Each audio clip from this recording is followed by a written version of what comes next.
आपने इस मुहावरे को ज़रूर सुना होगा।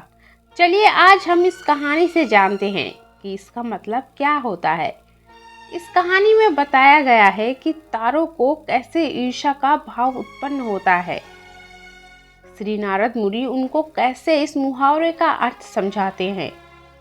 यह अत्यधिक सुंदर और प्रेरणादायक कहानी है। आप इस वीडियो को ज़रूर पूरा देखें। जब सूरज अस्त हो रहा है तब हल्की हल्की संध्या से उत्पन्न होती है और चारों तरफ शांत वातावरण जैसा एक अंधेरा सा छा जाता है। सभी जीव जंतु पशु पक्षी अपने निवास स्थान को जाने लगते हैं और हल्की हल्की हवा चलने लगती है। जब हम आसमान की ओर देखते हैं तो सूर्य अस्त होता रहता है। तभी आसमान में तारे टिमटिमाने लगते हैं। कुछ तारे अत्यधिक चमकीले होते हैं परंतु कुछ कम चमकीले होते हैं। अधिक चमकने वाले तारे पर हमारी नज़र बहुत जल्दी पहुंचती है, परंतु कम चमकीले वाले तारों पर हमारी नज़र बहुत कम ही जाती है। इसलिए हम उन पर ध्यान नहीं दे पाते और उनकी सुंदरता फीकी पड़ जाती है।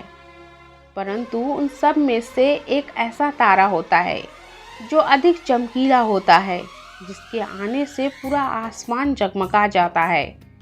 वह इतना सुंदर और चमकीला होता है कि उसके जगमगाते ही लोगों के चेहरे पर खुशी आ जाती है। उसे हम स्वाति नक्षत्र के नाम से जानते हैं। अत्यधिक चमकीला और सुंदर होता है, जिसके आने से लोग खुश हो जाते हैं। इसलिए बाकी के नक्षत्र स्वाति नक्षत्र से ईर्ष्या करते हैं और अपनी इस ईर्ष्या की कथा को श्री नारद मुनि को बताते हैं। नारद मुनि उन सभी तारों को समझाते हुए कहते हैं कि देखो, जो भी सब्र करता है उनकी कीर्ति संसार में होती है और मुझे प्रतीत होता है कि आप लोगों में धैर्य नहीं है।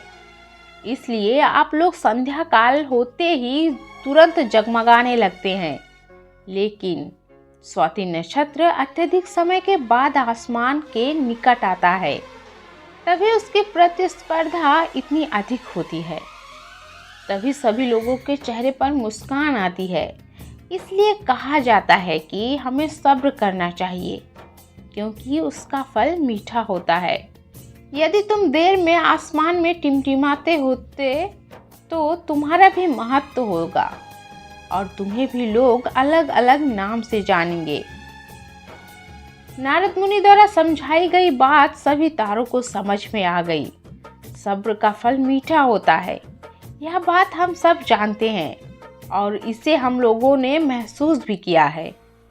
मैं हमेशा अपने कार्य को पूरा करने के बाद उसके परिणाम के इंतज़ार में उतावला हो जाता हूँ, या फिर अपने आने वाले कार्य को पूरा करने के लिए उतावला हो जाता हूँ, जिससे मेरा आने वाला कार्य बिगड़ जाता है। परंतु मुझे ऐसा नहीं करना चाहिए। मुझे सब्र करना चाहिए उस परिणाम का या उस आने वाले कार्य का, जिससे मैं उस कार्य को अच्छे से समाप्त करूं और उसका परिणाम भी अच्छा हो। हम जानते हैं, जल्दी में लगाया हुआ निशाना हमेशा अपने गोल से बाहर जाता है। हमें धैर्यपूर्वक उस निशाने को भेजना चाहिए, तभी हमें अपने जीवन में सफलता मिलेगी। हमें किसी भी कार्य को धैर्यपूर्वक करना चाहिए, तभी सफलता के दरवाजे खुलते हैं।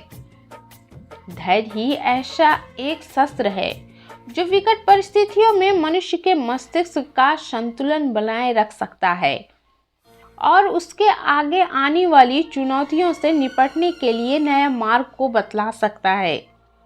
बड़े बड़े महात्मा और महापुरुषों के द्वारा भी बताया गया है कि हमें किसी भी कार्य में सफलता पानी है तो उसे चिंता मुक्त होकर करना चाहिए और सब्र रखना चाहिए। परिणाम की सफलता अवश्य मिलेगी।